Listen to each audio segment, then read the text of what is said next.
Ուսամ այս հոտը կզգացվի։ Վատ սովորություններ, որոնք վնասում են ատամները մանկությունից մինչև մասնագիտական կյանք։ Նայ ռիլը մինչև վերջ պարզելու համար թե որ վատ սովորություն ունես դու, բայց ակտուսնես պետք մաքրեմ էլի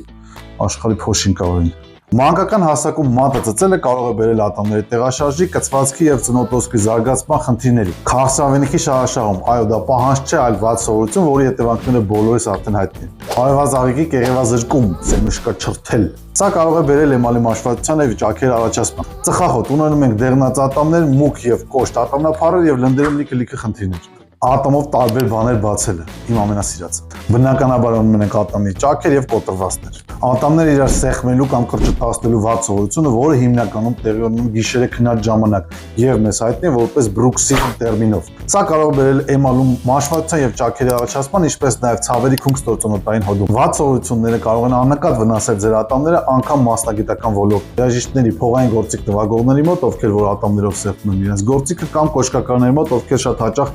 ասեղը բռնում են ատամներով, կարող է բերել նույնպես էմալի տեղային մաշվածության եւ ճաքերի առաջացման։ Իսկ դու որ վատ սովորությունը ունես կամ ունեցել ես, գրիր մեկնաբանություններում։